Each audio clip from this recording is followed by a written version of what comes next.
మన ప్రభువైన యేసుక్రీస్తు నామములో మీకు అందరికీ వందనాలు సమర్పిస్తున్నాను.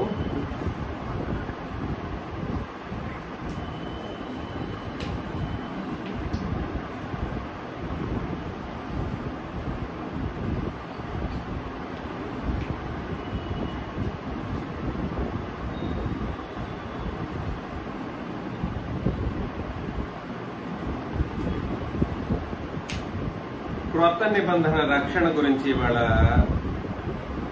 ఇంతకు ముందు అనేక సార్లు ఆలోచన చేశాం. ఇవాళ కూడా కొన్ని విషయాలను పరిశీలన చేస్తాం. రక్షణ అంటే సామాన్యమైన విషయం కాదు. మనం అనుకున్న రీతిలో రక్షణ పొందడం అనేది ఊహించినట్లు మన ఊహకు అందినట్లుగా మనం జరిగించడం కాదు. దానికి ఏమి జరిగింది అనేది మనం అర్థం చేసుకోకుండా మనం పాటించడానికి అవకాశం లేదన్నమాట. ఈ విషయాన్ని మనం గుర్తుపెట్టుకోవాలి. సర్వమానవాళి ఒకానొక కాలంలో ఎలా తయారయ్యారు అని అంటే అత్యంత పాపభరితులై, ఎలాగా అత్యంత పాపభరితులై భూమి మీద బ్రతికారన్నమాట. ఒకానొక కాలంలో అనేకంటే ఆది నుండి అని కూడా చెప్పవచ్చు.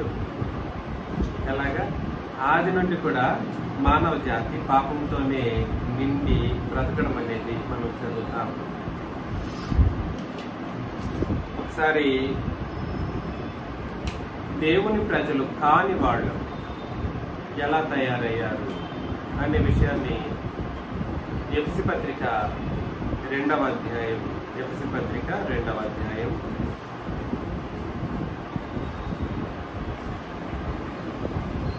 11, 12, 13 వచనాలు చదివినప్పుడు, కాబట్టి మునుపు శరీర విషయంలో అన్ని జనులై ఉండి, ఎవరండి వీళ్ళు?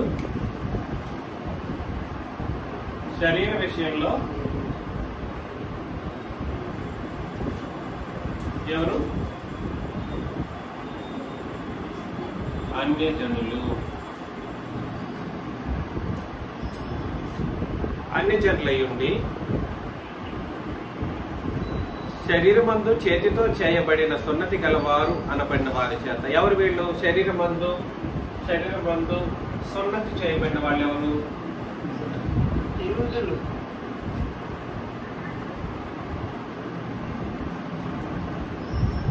వాళ్ళు ఎవరండి?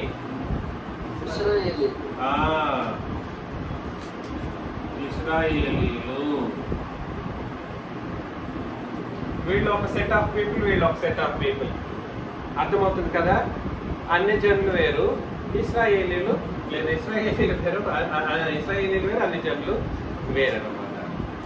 వీళ్ళు ఎలా ఉండేవారు అని అంటే, ఆ కాలం మంది ఇశ్రాయేలీలతో సహపౌరులు కాక పరదేశులు, వాగ్దాన నిబంధన లేని పరజనులు, నిరీక్షణ లేనివారు, లోకమందు దేవుడు లేనివారునై ఉండి క్రీస్తుకు దూరస్తులై ఉంటునని మీరు జ్ఞాపకము చేసుకున్నది. కాబట్టి వీళ్ళ జీవన విధానం ఎలా ఉండేదనంటే, ఇశ్రాయేలీలతో సహపౌరులు కాకుండా పరదేశులుగా ఉండేవారు, వాగ్దాన నిబంధన లేని వారు, పరజనులుగా ఉండేవారు, నిరీక్షణ లేని వారుగా ఉండేవారు, లోకమందు దేవుడు కూడా లేనివారు. అంటే వాళ్ళ యొక్క స్టేటస్ ఎలా ఉందంటే, మొదటి వచనంలో ఒకసారి, మీ అపరాధముల చేతను పాపముల చేతను చచ్చిన వారై ఉండగా. కాబట్టి వీళ్ళు అన్ని జనులు ఎలా ఉన్నారు? పాపము అపరాధాల చేత నిండి ఉన్నారు. అర్థమవుతుంది కదండి? అన్ని జనుల స్టేటస్ ఇదన్నమాట. అయితే వీళ్ళేమైనా తక్కువైన వాళ్ళ? ఇశ్రాయేలీలు, పాత నిబంధన ఇశ్రాయేలీలు ఏమైనా తక్కువైన వాళ్ళ అంటే వాళ్ళేం తక్కువైన వాళ్ళు కాదు. ఒకసారి రోమిలకు రాసిన పత్రికలో, రోమిలకు రాసిన పత్రిక 5వ అధ్యాయం 5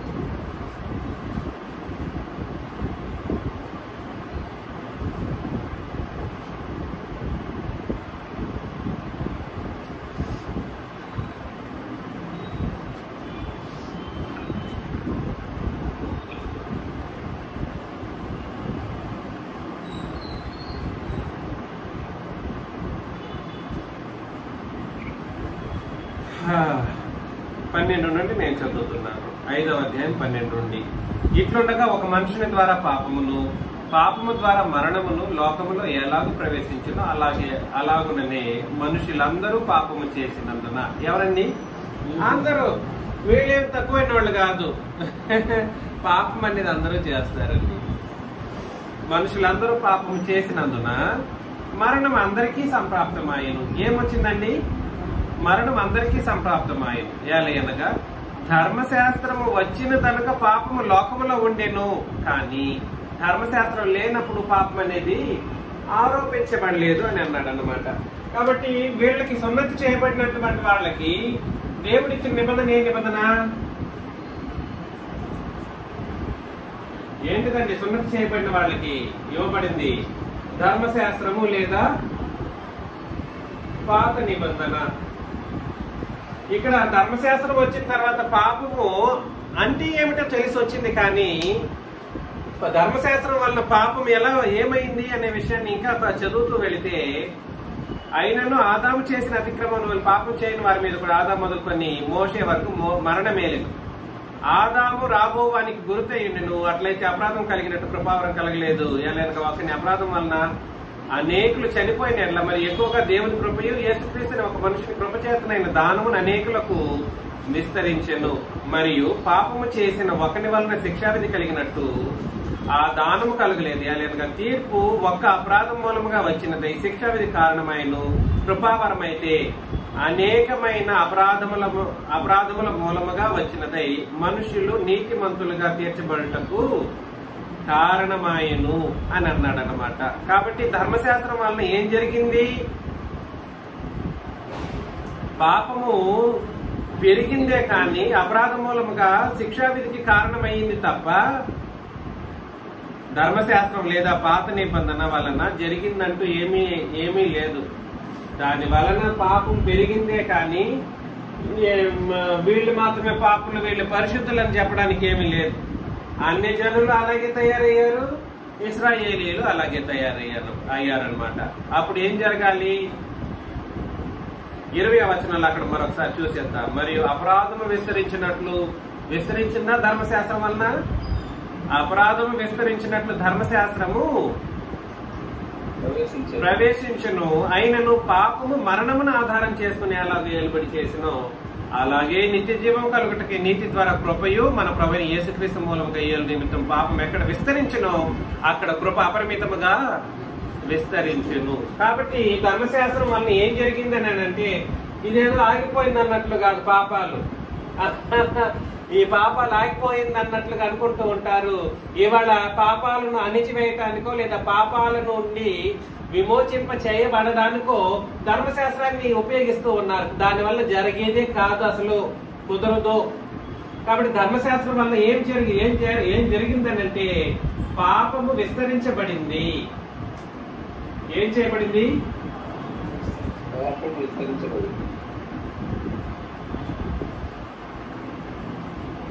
వీళ్ళు పాపంలో ఉన్నారు, వీళ్ళు ఎక్కడ ఉన్నారు? పరిశుద్ధంగా ఉన్నారా? వీళ్ళు కూడా ఏమీ లేదు.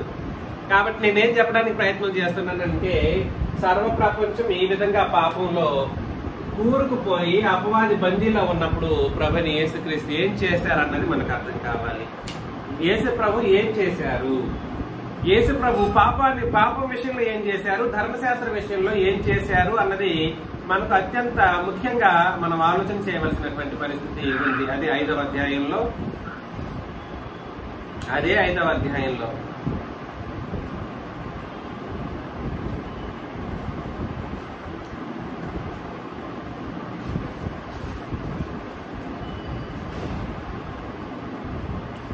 రోమాపత్రిక 5వ అధ్యాయం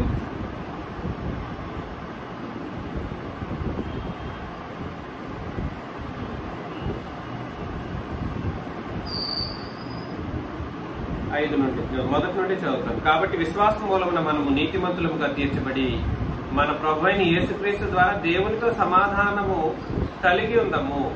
మరియు ఆయన ద్వారా మనము విశ్వాసం వలన ఈ కృపయందు ప్రవేశం గలవారమై అందులో నిలిచిండి దేవుని మహిమను కూర్చి నిరీక్షణ బట్టి అతిశయపడుచున్నాం. అంతేకాదు శ్రమ ఓర్పును, ఓర్పు పరీక్షను, పరీక్ష నిరీక్షణను కలుగుచేయనని ఎరిగి శ్రమల యందును అతిశయపడదు. ఎందుకనగా నిరీక్షణ మనలను సిగ్గుపరచదు.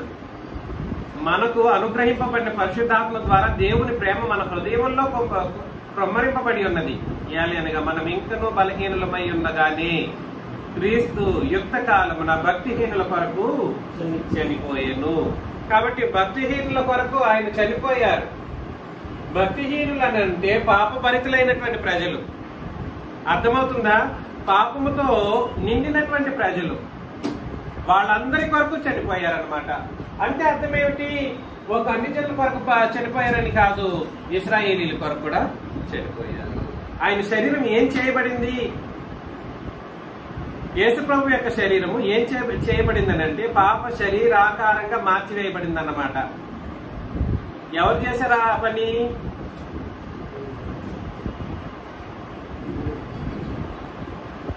ఎవరు చేశారు? యేసు ప్రభువు భూమి మీద వచ్చారండి. ఆయన పరిశుద్ధమైనటువంటి జీవితాన్ని జీవించారు. ఏ పాపము లేని జీవితాన్ని జీవించిన తర్వాత కూడా ఆయన ఎలా మారారు అని అంటే, భూమి మీద బ్రతికినంత కాలం ఎలా బ్రతికారు? ఏ పాపము ఎరగలేదు, ఏ పాపము చేయలేదు. ఒక్క పాపం కూడా చేసినవారు కాదు. ఆయన నోట కపటం అనేది లేదు. ఆయన ఎవరినైనా నిందించారనంటే ఆయన నిందించలేదు. ఆయన్ని నిందించిన వాళ్ళని కూడా ఆయన ఏం చేశారు? క్షమించి వదిలిపెట్టేశారు. ఆయనను బహుగా హింసిస్తున్నప్పుడు నన్నెందుకు హింసిస్తున్నావు అని కూడా ఆయన అడగలేదు. నన్నెందుకు బాధపరుస్తున్నావు అని ఆయన అడగకపోయినప్పటికీ ఆయన శరీరం ఏం చేయబడిందో ఒక్కసారి మనం చదువుతాం. రోమిలకు రాసిన పత్రికలో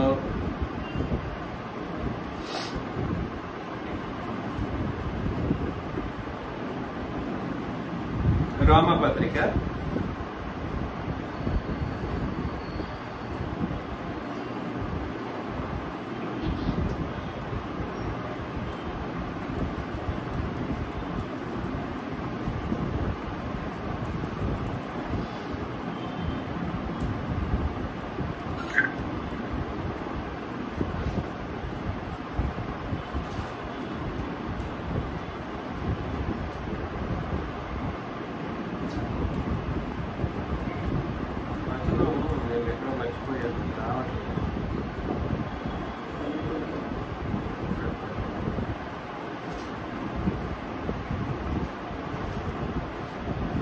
6 పాపం విషయంలో ఆయన శరీరం 6 క్షమించండి,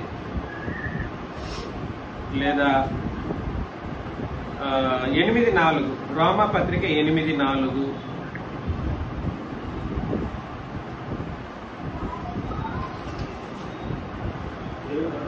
మరీ దాస్ గారు మీరు చదువుతానంటే చదవండి. రోమా పత్రిక 8వ అధ్యాయం 4వ వచనం. శరీరం అనుసరింపగా ఆత్మను అనుసరించి నడుచుకుని మన యందు ధర్మశాస్త్ర సంబంధమైన నీతి విధి నెరవేర్చబడబడినని పాప పరిహారం నిమిత్తము దేవుడు తన సొంత కుమారుని పాప శరీరాకారంతో పంపి ఆయన శరీరమందు పాపములకు శిక్ష విధించారు. కాబట్టి యేసు ప్రభువు పాప శరీరాకారంతో పాపపడ్డారు. ఏదండి? పాప శరీరాకారంతో తన కుమారుని పంపవాడు. పాప శరీరాకారంతో పాపపడ్డారు. ఆయనకు ఆకారం మరొకటి ఉంది. ఏమిటో తెలుసా అండి? ఆయన ఆకారం, క్రీస్తు యొక్క ఆకారం ఏమిటో కూడా చెప్పేశాడు. అదేమిటనంటే కొలసి పత్రిక 2వ అధ్యాయంలో 13, 14, 15 వచనాలండి. కొలసి పత్రిక 2వ అధ్యాయం 13, 14, 15. ఆ వచనాన్ని నన్ను గెలవడం కొరకు ఒకడు అబద్ధం చెప్పాడు. కనీసం భయం కూడా లేకుండా మాట్లాడాడు. ఏమిటి అది అని అంటే, ఆయనకు శరీరం యొక్క ఆయనకు మరొక రూపం, ఆయన ఆకారం ఏమిటి అని అంటే, మరియు అపరాధముల వలన శరీరమందు సున్నతి పొందని ఉండుట వలన మీరు మృతులై ఉండగా దేవుడు వ్రాతరూపమైన ఆజ్ఞల వలన మన మీద మనకు విరోధంగాను నిండిన పత్రమును మేకులతో ఏంటంటే అది ఆజ్ఞలతో కూడిన పత్రం ఏమిటి? ఆజ్ఞలతో కూడిన పత్రం అంటే ఏమిటో కాదు. ఈ పత్రాన్ని యేసు ప్రభు ఆ పత్రం ఏమిటో కాదు, క్రీస్తు యొక్క శరీరమే. ఏ పత్రం? ఆజ్ఞలతో కూడిన పత్రం. ఆ పత్రాన్ని కొట్టాడు అన్నారు కానీ యేసు ప్రభు అని చెప్పలేదు అక్కడ. దేన్ని కొట్టాడు? మేకులతో సిలువకు. చదవండి మరొకసారి. రాతరూపకమైన ఆజ్ఞల వల్ల మనం ఎందుకుగాను ఒకటి చదువు. నేను చదువుతానండి, అందుకోసం నేనే చదువుతాను. పత్రమును మేకులతో సిలువకు కొట్టి దాని మీద చేతులను తుడిచివేసి. కాబట్టి ఆజ్ఞలతో కూడిన పత్రాన్ని మేకులతో సిలువ కొట్టాడనంటే పత్రాన్ని తీసి కొట్టినట్లు కాదు, పేపర్ని తీసి కొట్టేసి మేకులతో సిలువ కొట్టాడని కాదు. ఆయన భూమి మీద బ్రతికినప్పుడు 33.5 సంవత్సరాలు బ్రతికారండి యేసు ప్రభు. 33.5 సంవత్సరాల జీవిత కాలంలో ధర్మశాస్త్రాన్ని సంపూర్ణంగా తన శరీరంలో ధర్మశాస్త్రాన్ని ఏం చేశారంటే తన శరీర రూపంగా మార్చేసుకున్నారనమాట. ఎందుకనంటే పాత నిబంధన ప్రతి ఆజ్ఞను ఆయన శరీరంలో నెరవేర్చినందుకు, పాత నిబంధన ప్రతి ఆజ్ఞను తన శరీరంలో నెరవేర్చినందుకు తన శరీరం ఏమిగా మారిపోయిందనంటే ఆజ్ఞల పత్రంగా మారిపోయింది. ఆయన రూపం ఏమైపోయిందంటే ధర్మశాస్త్ర స్వరూపం అన్నమాట, యేసు ప్రభు యొక్క రూపం. కాబట్టి ధర్మశాస్త్రం వేరు కాదు, క్రీస్తు యొక్క శరీరం వేరు కాదు, ఎప్పుడు సిలువకు ముందు. అందుకని సిలువలో ఏం చేశాడంటే ఈ పత్రాన్ని కొట్టాడు. కాబట్టి ఈ పాప శరీరాకారంతో పాపల కొరకు, అన్ని చెట్ల కొరకు పాప శరీరాకారంతో వచ్చిన ఈ ధర్మశాస్త్రం కొరకు ఏం చేశారు? తన ధర్మశాస్త్రాన్ని రూపంగా మార్చుకుని ఈ రెండింటిని, పాపానికి పరిహారము ధర్మశాస్త్రాన్ని కొట్టివేయడం లేదా ఎత్తివేయడం లేదా ఆజ్ఞలన్నీ తుడిచివేయడం అనే 2 కార్యక్రమాలను తన రూపంగా మార్చుకుని సిలువలోనే ముగించేశారన్నమాట. ఇంక మీదట ఆయనకు రూపం మారిపోతుంది. ఇక మీదట ఆయనకు రూపము మారిపోతుంది. ఏమిగా మారిపోతుంది? ఇంకా ఆయన రూపం మారిపోతుంది. సంఘమే ఆయనకు రూపం అన్నమాట. ఎలాగా? ఇవి 2, ఈ పాప శరీరాకారము పోయింది, ఈ ఆజ్ఞలతో కూడిన పత్రము క్రీస్తు యొక్క సిలువలో కొట్టివేయబడి సంఘం అనే నూతన సృష్టి. ఏమిటది? సంఘం అనే నూతన సృష్టిని తన స్వరూపముగా మార్చేసుకున్నారన్నమాట. ఎవరి యొక్క రూపమైన సంఘము? క్రీస్తు యొక్క స్వరూపము. అందుకని నేనేం చెప్పడానికి ప్రయత్నం చేస్తున్నానంటే ఇక ధర్మశాస్త్రంతో పని లేదు, ఇక పాపంతో కూడా మనకు. పాప విమోచన అనే ఒక కార్యక్రమం అనేది 2 కోణాల్లో జరిగింది. పాప విమోచన అనే ఒక కార్యక్రమం అనేది 2 కోణాల్లో జరిగింది. పాప శరీరాకారంతో వచ్చి సిలువలో వేలాడదీసి పాపాన్ని పోగొట్టే కార్యక్రమం, అదే విధంగా పాపాన్ని విస్తరింపజేసినటువంటి ధర్మశాస్త్రాన్ని కంప్లీట్ గా నెరవేర్చడం ద్వారా తన శరీర రూపంగా మార్చేసుకుని ఆయన ఏం చేశారంటే అదే సిలువలోనే దాన్ని కూడా ఏం చేశారు? చదవండి మరొకసారి.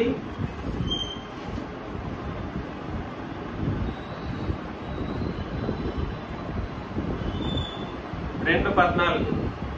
దేవుడు రాతరూపమైన ఆజ్ఞల వలన మన మీద రుణముగాను మనకు విరోధముగాను ఉండిన పత్రమును మేకులతో సిలువ కొట్టి దాని మీద చేయురాతను తుడిచివేసి మనకు అడ్డం లేకుండా దాన్ని ఎత్తివేసి మన అపరాధములన్నిటినీ క్షమించి ఆయనతో కూడా మిమ్మల్ని జీవింప చేశాను. వీళ్ళు సెపరేట్ పాపాలు చేసేవాళ్ళు, వీళ్ళు సెపరేట్ పాపాలు చేసేవాళ్ళు. కానీ పాపం అంటే పాపమేనండి, దానికంటూ కేటగిరీస్ ఉన్నాయా? ఇది తక్కువ పాపము, ఇది ఎక్కువ పాపము, ఇది క్షమించబడే పాపము, క్షమించబడిన పాపం అంటూ సిలువకు ముందు లేదు. సిలువకు ముందు అన్ని పాపాలు ఒకే మాదిరి అన్నమాట. సిలువ తర్వాత సంఘంలో ఉన్న వాళ్ళకి మాత్రమే క్షమించబడే పాపాలు, క్షమించబడిన పాపాలు అంటూ ఉంటాయి. సంఘంలో లేని వాళ్ళకి అందరికీ కలిపి ఒకటే విధానంలోనే తీర్పు అనేది ఉంటది. సంఘంలో ఉంటేనే వాళ్ళకి క్షమించబడే పాపం, ఒకవేళ పాపం చేసినా క్షమాపణ అంటూ ఉంటది. ఎందుకు అని అంటే సంఘమే ఇప్పుడు ఆయన యొక్క స్వరూపం. సంఘము ఆయన యొక్క స్వరూపం అన్నమాట. కాబట్టి యేసు ప్రభు ఏం చేశారనంటే పాప విమోచన కొరకు 2 కార్యాలు చేశారు. తన శరీరాన్ని పాపం లేకపోయినప్పటికీ ఆ శరీరమే ఏంగా మారింది? పాప శరీరాకారంగా మారింది. ఆయన శరీరం ఎలా మారింది? ఆయన ఏ పాపం ఎరగడు, ఆయన నోట ఏ కపటము రాలేదు, తను దూషించబడి దూషించలేదు. మనం ఒక దోషణ అంటే 10 దోషణ అంటాం, అవునా? ఒక మాట అంటే 10 మాటలు. కానీ అలాంటి ఒక పరిశుద్ధుడు పాప శరీరాకారముతో మార్చివేయబడి పాపాలన్నింటినీ పోగొట్టడం కొరకు, మన పాపాలను పోగొట్టడం కొరకు కార్యక్రమం చేశారు. అంతేనా కాదు, ఇంకా ధర్మశాస్త్రం కూడా వలన ఏం జరిగింది? పాత నిబంధన వలన ఏం జరిగిందని అంటే ఏం జరిగిందండి? అపరాధం విస్తరించింది. పాపము మరియు అపరాధములు 2 విస్తరించబడ్డాయి. వీళ్ళు పాపము అపరాధముల చేత ముడిపడి దేవుని యొక్క మహోగ్రతకు పాత్రలై ఉన్నారు. వీళ్ళు కూడా పాపము మరియు అపరాధములు విస్తరించినట్లు ధర్మశాస్త్రం ప్రకారం బ్రతకలేకపోయారు. ఒకవేళ బ్రతికినా దానివల్ల జరిగిందంటూ ఉంటే నీతి కాదు, కానీ ఉగ్రతే వాళ్ళకి వచ్చింది. ఈ రెండింటి నుండి విడిపించడం కొరకు యేసు ప్రభు ఏం చేశారంటే తన శరీరాన్ని పాపులకు తగినట్లుగా, అంటే అన్ని జనులకు తగినట్లుగా తన శరీరాన్ని పాప శరీరాకారంగా మార్చుకుని సిలువలో బలి అయ్యారు. అదేవిధంగా వాళ్ళ కొరకైనా కాదు, వీళ్ళ కొరకు, ఇశ్రాయేలీల కొరకు తన రక్త సంబంధికులు, ఆయన వాళ్ళ వంశస్థుల్లోనే పుట్టారు. ఎవరి వంశంలో పుట్టారు? ఇశ్రాయేలీల వంశంలోనే పుట్టారు. యూదుల్లో పుట్టినప్పటికీ ఆయన దేన్ని పాటించారు? ధర్మశాస్త్రాన్ని సంపూర్ణంగా నెరవేర్చడం ద్వారా ఆజ్ఞలతో కూడిన పత్రంగా తన శరీరాన్ని మార్చేసుకున్నాడు. ఎలాగా? పాత నిబంధన పత్రంగానే తన శరీరాన్ని మార్చేసుకుని పత్రాన్ని మేకులతో కొట్టాడు అన్నాడు, కానీ ప్రత్యేకించి యేసు ప్రభువుని అని చెప్పలేదు అక్కడ. ఎందుకు చెప్పాడని అంటే యేసు ప్రభు వేరు కాదు, ఆజ్ఞలతో కూడిన పత్రం వేరు. ఇప్పుడు చెప్పండి, పాపములను పోగొట్టడం కొరకు లేదా విమోచన కొరకు, పాపములను పోగొట్టడం లేదా విమోచన కొరకు ఇవాళ వాడవలసినటువంటి నిబంధన ఏ నిబంధన? అది ఎందుకు డైరెక్ట్ గా చెప్పేసే ఒక విషయం కాకుండా కూడా సరే, మనం మరలా ఎఫ్సి పత్రికలోకి వెళుదాం. మనం ఎక్కడికి వెళ్ళామో అక్కడే మరలా వెళ్ళిపోదాం. ఎఫ్సి పత్రిక 2వ అధ్యాయంలో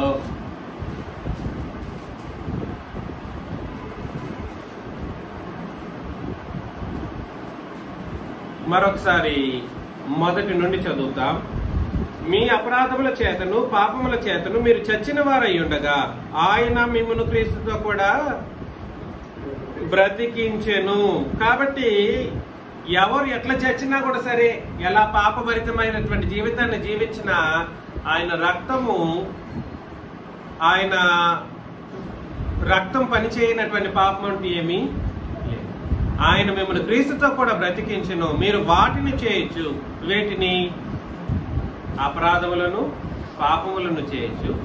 వాయుమండల సంబంధమైన అధిపతిని అనగా అవిధేయులైన వారిని ఇప్పుడు ప్రేరేపించే శక్తికి అధిపతిని అనుసరించి ఈ ప్రపంచ ధర్మము చొప్పున మునుపు నడుచుకొంటిరి. కాబట్టి ఈ ప్రపంచ ధర్మం చొప్పున మునుపు ఏం చేశారు? కాబట్టి పాప అపరాధములు విస్తరించడం లేదా ఇవి జరగడం ఎవరి యొక్క లోకానికి సంబంధించిందండి?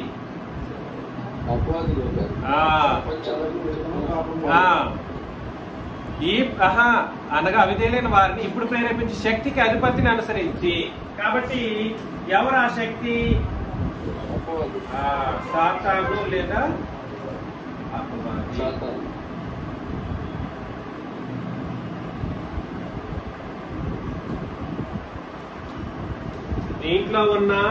దీంట్లో ఉన్న అల్టిమేట్ గా వాళ్ళు ఎవరి లోకంలో వ్యక్తులు అవుతారు? అపవాది లోకంలో వ్యక్తులే అవుతారు. యేసు ప్రభు చేసిన కార్యక్రమం ఏమిటంటే, మనం గాని ఇందులో పాప ప్రకారం చనిపోయినా క్రీస్తు నందు మాత్రమే ఏం చేయబడాలంట? బ్రతికించబడాలి. కాబట్టి వారితో కలిసి మనమందరము శరీరం యొక్క మనసు యొక్క కోరికలు నెరవేర్చుకొనుచు మన శరీరాశలను అనుసరించి మునుపు ప్రవర్తించు కడమ వారి వల్లనే స్వభావ సిద్ధముగా దైవోగ్రతకు దేనికి పాత్రలమై ఉంటాం? ఈ అపవాది యొక్క అపవాది లోకములో ప్రపంచ ధర్మం అని అన్నాడు. ఏదండి అది? ప్రపంచ ధర్మము అన్నాడు. అంటే పాపం అని. దీని కూడా ఏదో పేరు కాదు. ప్రపంచ ధర్మం అంటే ఏమిటో కాదు, ఏమిటి కాదండి, పాపమే లేదా అతిక్రమమే. ఇలా పాపులుగా ఉన్న వాళ్ళ మీద ఏమొస్తుందంట? ఏమొస్తుంది? దైవోగ్రతకు పాత్రులమై ఉంటిమి అని అన్నాడు అనమాట. అందుకని నేనేం చెప్పడానికి ప్రయత్నం చేస్తున్నానంటే, ఇప్పుడున్నటువంటి ఏ మానవులైనా కూడా సరే ఏం చేయాలనంటే, రక్షణ అంటే ఏమిటో ఆలోచన చేస్తూ ఉన్నాం. ఈ పాపములు అపరాధముల నుండి రక్షించబడాలి. దీంట్లో నుండి ఏం కలగాలి? రక్షణ కలగాలి. ఈ సాతానిక లోకం నుండి బయటకు రావాలి. దాన్ని రక్షణ అని అంటారు. ఈ దైవోగ్రత ఉంది చూడండి, దేవుని యొక్క ఉగ్రతకు పాత్రలైన పరిస్థితుల్లో దీంట్లో నుండి కూడా రక్షణ అవసరం. ఏమేమి జరగాల్సి చూడండి. అక్కడ ఇంకో మాట ఉపయోగించడం జరిగింది, నేను రాయలేకపోయాను.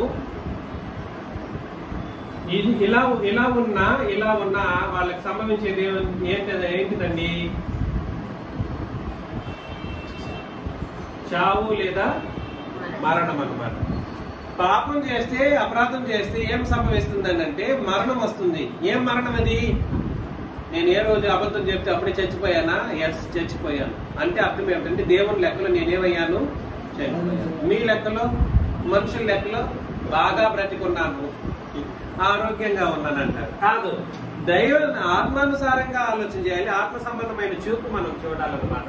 పాపం వలన, అపరాధం వలన ఏం సంభవిస్తుంది? మరొకసారి అదే మొదటి వచనంలో, మీ అపరాధముల చేతను పాపముల చేతను మీరు ఏమై ఉన్నారు? చచ్చిన వారై ఉండగా. కాబట్టి ధర్మశాస్త్రం వలన చావు వచ్చింది, అపరాధం వలన ఏమొచ్చింది? చావు వచ్చింది. కాబట్టి పాపముల నుండి విమోచన కార్యక్రమాన్ని రక్షణ అని చెప్పాడు. మరణం నుండి జీవాన్ని పొందడం రక్షణ. మరణించిన స్థితిలో నుండి ఎవరైతే జీవాన్ని పొందుకుంటారో వాళ్ళు ఏమై ఉంటారండి? రక్షించబడిన స్థితిలో ఉంటారు. అదేవిధంగా సాతాన్ యొక్క ఇలా ఎవరైతే పాపం చేస్తారో వాళ్ళందరూ ఎవరికి అధికార క్రిందకి వెళ్ళిపోతారు? సాతాన్ యొక్క అధికార క్రిందకి వెళ్ళిపోతారు. సాతాన్ యొక్క అధికారం నుండి కూడా మనుషులు ఏం పొందుకోవాలి? రక్షణ పొందుకోవాలి. సాతాను ఎవరి యొక్క అధికారంలో, సాతాను అధికారంలో ఎవరెవరైతే ఉంటారో వాళ్ళందరి మీద దేవుని యొక్క ఉగ్రత కూడా ఉంటది. కాబట్టి వాళ్ళకి ఏం అవసరం? రక్షణ అవసరం. కాబట్టి రక్షణ ఎలా సంభవిస్తుంది అనంటే, నంబర్ 1, పాప విమోచన ద్వారా రక్షణ. ఎలాగండి? పాప విమోచన ద్వారా రక్షణ. 2, మరణము నుండి జీవాన్ని పొందడం ద్వారా రక్షణ. రాసుకునే వాళ్ళు రాయొచ్చు. మరణము నుండి జీవాన్ని పొందుకోవడం ద్వారా రక్షణ. నంబర్ 3, సాతాను లేదా అపవాది యొక్క శక్తి నుండి విడిపించబడి రక్షణ పొందుకోవటం. సాతాను లేదా అపవాది యొక్క శక్తి నుండి విడిపించబడి రక్షణ పొందడం. నంబర్ 4, మన పాపాలు, మన కోరికలను బట్టి మనం బ్రతుకుతూ ఉన్నప్పుడు ఎవరెవరైతే వీడి దగ్గరికి వెళ్ళిపోతారో వాళ్ళందరి మీద దేవుని యొక్క మహా ఉగ్రత ఉంటుంది. మహా ఉగ్రత అంటే ఏమనుకుంటున్నారు? దేవుని మహా ఉగ్రత అంటే ఏమి? మీకు తెలియదు ఆయన ఉగ్రత ఎంత గొప్పదో. మన ఊహకు అందనంత గొప్పదండి. ఈ ప్రపంచాన్ని, ఈ భూమి సృష్టించబడుగాక అని అన్నప్పుడు ఒట్టి మాటలు చెప్పాడు. భూమి ఉత్పత్తి అయిపోయింది అన్నమాట. భూమి తయారైపోయింది. అర్థమవుతుందా? ఈ భూమి ఇంత పెద్దదా? ఈ భూమి కంటే 100 రెట్లు పెద్దది సూర్యుడు. చెప్పాడు, సూర్యుడు తయారైపోయాడు. ఆకాశ మండలాలు తయారైపోయాయి. ఆయన ఉగ్రత ఎట్లుంటుంది చెప్పండి? సామాన్యంగా ఉంటుందా? అసలు తట్టుకోగలమా మానవులు? అందుకని ఆ ఉగ్రత నుండి రక్షించబడేటువంటి పరిస్థితి ఏదైతే ఉందో దాన్ని ఏమంటారంటే రక్షణ అంటారనమాట. కాబట్టి పాప విమోచన పాపము నుండి విమోచించబడటం. ఎఫ్సి పత్రిక మొదటి అధ్యాయంలో,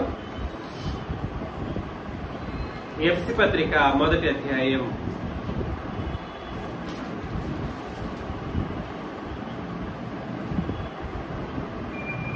7వ వచనం మనం చదివినట్లయితే, దేవుని కృప మహదైశ్వర్యమును బట్టి ఆ ప్రియుని యందు ఆయన రక్తము వలన మనకు విమోచనము.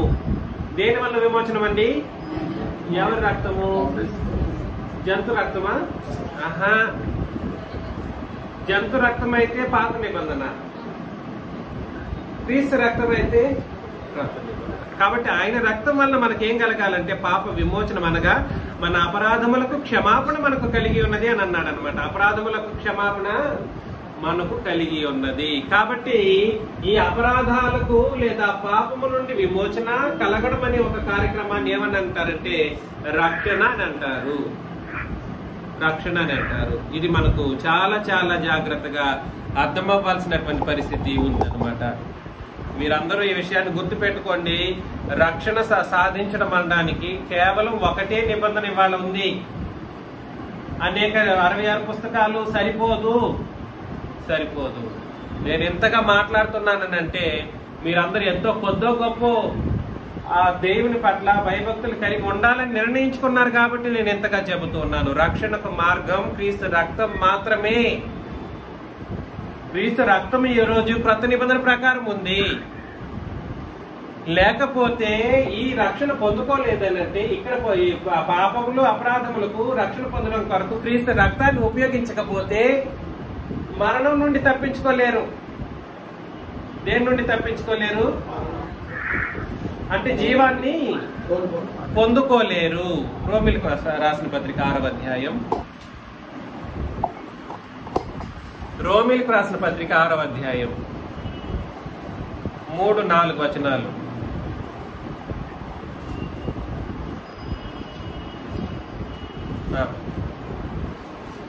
రోమపత్రిక 6:3-4.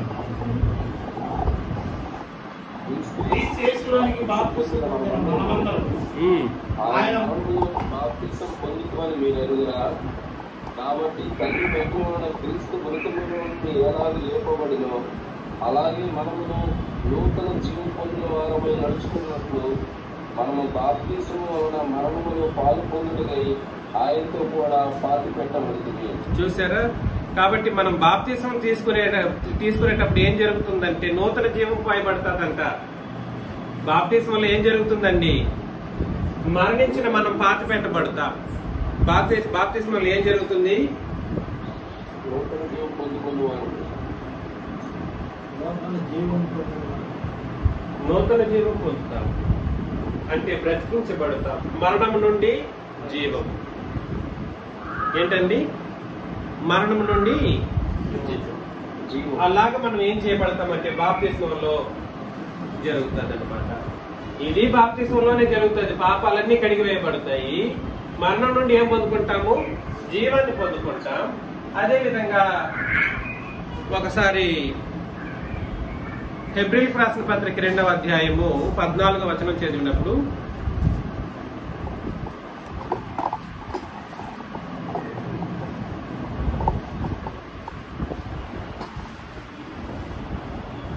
హెబ్రీయులకు 2:14. కాబట్టి ఆ పిల్లలు రక్త మాంసం కలవారైన ఆ ప్రకారమే మరణం యొక్క బలము గల వారిని మరణము ద్వారా విసుంపజేయటము, జీవితకాలమందు మరణమైన చేత నాశనమును లోబట్టి వారిని విడిపించుటము ఆయన కూడా రక్త మాంసములలో పాలువాడాయి.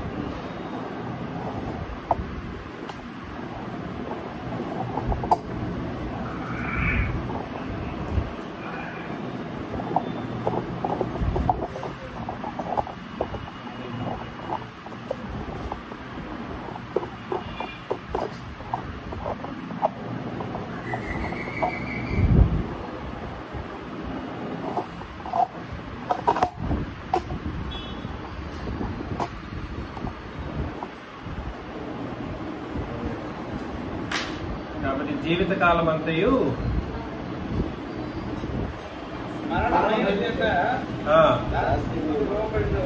లోబడిన వారిని విడిపించుటకు ఆయన కూడా రక్త మాంసములో పాలువాడాయను. అదేనా కరెక్ట్ గా ఇంకా చదవండి, సంపూర్ణంగా చదవండి వచనం. ఏలైనగా ఆయన ఎంత మాత్రమును దేవదూతల స్వభావమును ధరించుకొనక 2వ అధ్యాయము 14 ఆ పిల్లలు రక్త మాంసములు గలవారైనందున ఆ ప్రకారమే మరణం యొక్క బలము గలవాని ఎవడు వాడు? మరణం యొక్క బలము కలిగిన వాడు ఎవడు? అపవాది. అందుకే చదివాం, సాతాను ఏ శక్తిని కలిగి ఉంటాడంట? శక్తి కలిగినటువంటి వాడంట అపవాది కూడా. అందుకే శక్తి ఏమన్నా బలమన్నా ఒకటే. మరణం యొక్క బలము గలవాని అనగా అపవాదిని మరణము ద్వారా నశింపచేయుటకు జీవితకాలమంతయు మరణ భయము చేత దాస్యమునకు లోబడిన వారిని విడిపించుటకును ఆయన రక్త మాంసములలో పాలివాడాయును అని అన్నాడు అనమాట. కాబట్టి రక్త మాంసములలో పాలివాడవడం అనేటువంటిది అత్యంత ముఖ్యమైనటువంటి ఒక కార్యక్రమం. యేసు ప్రభు రక్తం ఆయన శరీరం దాల్చకపోతే, పాప శరీరాకారముతో ఆయన రాకపోతే అపవాదిని ఓడించడం కూడా అసాధ్యం. మరణ బలము కలిగినటువంటి వారిని నశింప చేయుటకు లేదా ఓడించుటకు ఆయన ఏమయ్యారంటే పాప శరీరాకారంతో రక్త మాంసములతో భూమి మీదకి వచ్చారు. ఎందుకొరకు అని అంటే అక్కడ చెప్పేశాడు, మనల్ని విడిపించడం కొరకంట. దేని నుండి విడిపించడం కొరకు? మరణ భయం లేకుండా మరణము నుండి విడిపించుటకు, అపవాది బలము నుండి విడిపించటకు యేసు ప్రభు పాప శరీరాకారంతో సిలువలో మరణించారన్నమాట. కాబట్టి నేనేం చెప్పడానికి ప్రయత్నం చేస్తున్నానంటే, అపవాది నుండి విడిపించడానికి కూడా సరే, అపవాది నుండి విడిపించడానికి మనం ఎవరిని ఆశ్రయించాలనంటే యేసు ప్రభు యొక్క క్రొత్త నిబంధనను ఆశ్రయించాలి, ఆయనను ఆశ్రయించాలి. అది ఎక్కడ జరుగుతుందంటే ఆయన శరీరమైన సంఘంలోనే జరుగుతుంది. అదేవిధంగా మనం ఉగ్రత నుండి ఎలా తప్పించబడతాం లేదా ఉగ్రత నుండి రక్షించడం అనేది ఎలా సాధ్యమవుతుంది? పాపం చేయడం ద్వారా ఉగ్రత వస్తుంది, ధర్మశాస్త్రం ద్వారా కూడా ఉగ్రత వస్తుంది. ఎలాగా? పాపం చేయడం ద్వారా ఏమొస్తుందండి? ఉగ్రత వస్తుంది. అలాగే ధర్మశాస్త్రం ద్వారా కూడా ఏమొస్తుంది? ఉగ్రత వస్తుంది. ధర్మశాస్త్రం మీకు తెలుసు కదండి, రోమపత్రిక 4:15 ఏమన్నాడు? ధర్మశాస్త్రం దేన్ని పుట్టిస్తుంది? పాత నిబంధన ఏం పుట్టిస్తుంది? ఇంకా నా కుమారుని యొక్క రక్తాన్ని నేను మీ కొరకు కార్చినట్లయితే మీరేం చేస్తున్నారు? ఇంకా ధర్మశాస్త్రం వైపు తిరుగుతున్నారు. కాబట్టి చదవండి ఒకసారి రోమపత్రిక 4వ అధ్యాయం 16వ వచనం. రోమపత్రిక 4:15 15. ధర్మశాస్త్రం ఉగ్రతను పుట్టిస్తుంది. పాత నిబంధన దేన్ని పుట్టిస్తుందండి? ఉగ్రత పుట్టిస్తుంది. లేని అతిక్రమములు లేకపోవును. చాలు. కాబట్టి నేనేం చెప్పడానికి ప్రయత్నం చేస్తున్నానంటే, పాపం మాత్రమే ఉగ్రతను పుట్టించింది. ఇప్పుడు పాపము దేవుని యొక్క మహోగ్రత వైపు నెట్టేస్తుంది, వాస్తవమే. కానీ ధర్మశాస్త్రం కూడా దేనికి నెట్టేస్తుంది? అందుకని పాపము నుండి రక్షించబడాలనంటే అది ఒకటే జరిగింది సరిపోదు, ఉగ్రత నుండి కూడా తప్పించబడాలి. దేని నుండి కూడా తప్పించబడాలి? ఉగ్రత నుండి. పాపము నుండి విమోచన, మరణము నుండి జీవము, తర్వాత అపవాది శక్తి నుండి విమోచన, తర్వాత దైవోగ్రత నుండి రక్షణ. రోమిలకు రాసిన పత్రికలో రోమపత్రిక 5వ అధ్యాయం 9-10 వచనాలు చదివినట్లయితే, రోమపత్రిక 5వ అధ్యాయం 9-10 వచనాలు. కాబట్టి ఆయన రక్తము వలన ఇప్పుడు నీతిమంతులుగా తీర్చబడి మరింత నిశ్చయముగా ఆయన ఉగ్రత నుండి ఏం చేయబడతాము? అది దేవుని యొక్క ఉగ్రత నుండి రక్షించబడతాం. దానికి వాడవలసిన సాధనం ఏమిటి? క్రీస్తు రక్తము. ఆయన రక్తం వలన ఇప్పుడు నీతిమంతులుగా తీర్చబడి మరింత నిశ్చయముగా ఆయన ద్వారా ఉగ్రత నుండి రక్షించబడదుము. రక్షణ.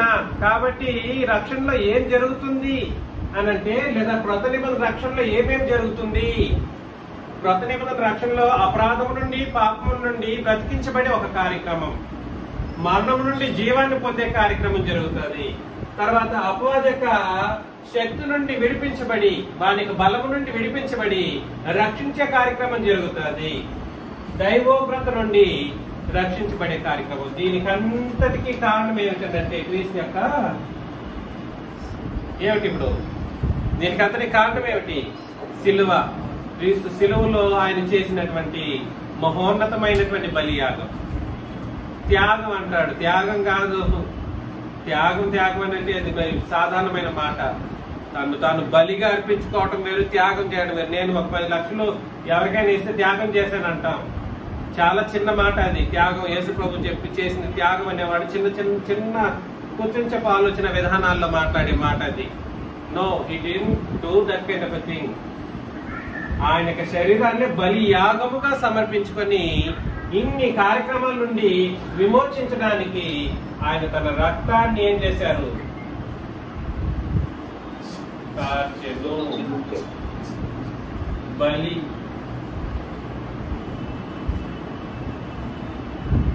బలియాగం ద్వారా రక్తమును కాచి మనకి ఏ రక్షణ ఇచ్చాడనమాట?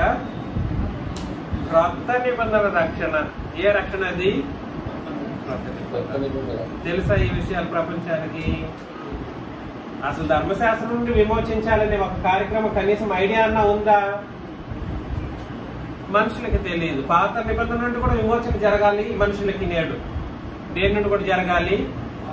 ఇప్పుడు ఎట్లా తయారైందంటే ప్రపంచం ఒక్క పాపం నుండే విమోచించే కార్యక్రమం జరగాలన్నట్లుగా అందరూ ఉపదేశం చేస్తూ ఉంటారు. కాదురా, చిన్నరాజే చెప్పేది ఏంటంటే వాళ్ళ ఇప్పుడు క్రీస్తు సంఘం అని చెప్పే వాళ్ళందరికీ బాప్తిస్మం నేను ఎందుకు ఇవ్వాలని అంటే, ఎందుకు ఇవ్వాలి చెప్పండి? వాళ్ళు దేని నుండి కూడా విమోచించబడాలి. ఇప్పుడు అది పాపం నుండి తిరిగి చూడండి, ఇక్కడ సమాధానం చెప్తా ఉంటే నువ్వు ఇప్పుడు క్రీస్తు సంఘం అనుకున్న వాళ్ళందరూ కూడా సరే ధర్మశాస్త్రం ప్రకారం ఉపదేశాలు చేసుకుంటూ జీవితాన్ని పాడు చేసుకుంటున్నారా లేదా? పాడు చేసుకుంటున్నారు ఆ మాటకు వస్తే. కాబట్టి నేనేం చెప్పాలి ఇప్పుడు? ఒరే బాబులారా, పాపం నుండి కాదురా, పాపం నుండి మాత్రమే కాదు రక్షణ అంటే. ఇవాళ ధర్మశాస్త్రం నుండి కూడా రక్షణ అవసరమనే విషయాన్ని నేను చెప్పకపోతే రక్షణ సాధ్యపడదు. అందుకని ఈ పాఠం పేరేం పేరంటే క్రొత్త నిబంధన రక్షణ అన్నమాట. ఇవాళ ఎవరికి సువార్త చెప్పాలని అంటే, నేను ఎవరికి సువార్త చెప్పాల్సిన పరిస్థితి వచ్చిందనంటే, ఏ దేవుడిని నమ్ముకొని వాళ్ళు వచ్చి బైబిల్ చదువుకుంటూ 66 పుస్తకాలను బట్టి నీతి జరుగుతుంది, రక్షణ పొందుకోగలము అని బ్లఫింగ్ బోధలు చేస్తున్నారు. లేదనంటే ఏమంటారు దాన్ని, భ్రమపరిచి బోధలు చేస్తూ ఉన్నారు. వాళ్ళకే నేనేం చేయాల్సిన అవసరం వచ్చిందనంటే, ఇది వాస్తవిక మార్గము. రక్షణ పొందడం అని అంటే కేవలం పాపం నుండి మాత్రం విమోచించబడితే సరిపోదు. అర్థమవుతుంది కదా? పాపం నుండి విమోచన, మరణం నుండి జీవాన్ని పొందుకోవటం, ధర్మశాస్త్రం నుండి కూడా సరే విమోచన పొందటం, అపవాది శక్తి నుండి విడిపించబడటం, దైవోగ్రత నుండి సహితం ఎవరైతే నిజముగా రక్షించబడతారో. దీనికి చెప్పేశాడు ఒకటే కారణం, ఒకటే మూలం ఏమిటంటే, ఏమిటది? క్రీస్తు యొక్క క్రీస్తు రక్తం. లేకపోతే ఉంటదండి ఉగ్రత, సామాన్యంగా ఉండదండి. ఇవాళ కఠినంగా కొంతమంది ప్రవర్తిస్తూ ఉన్నారు. ఇంకా చెప్పాలంటే క్రొత్త నిబంధన సంఘంలోకి వచ్చిన వాళ్ళు కూడా అట్లాగే ఉన్నారు. కఠినమైనటువంటి మనసు కలిగి పాపం విషయంలోనో లేదా సంఘస్థుల విషయంలోనో, పాపం చేయకపోయినా పర్లేదు, పాపం చేయకపోతే పర్లేదు అనుకుంటున్నారు. కానీ సంఘాన్ని తృణీకరించే విధానంలో సంఘానికి ప్రయారిటీ ఇవ్వలేని వాళ్ళు ఎవరైనా కూడా సరే. ఎందుకంటే వాళ్ళ ఆయనకు రూపం ఏ రూపంలో ఉంది?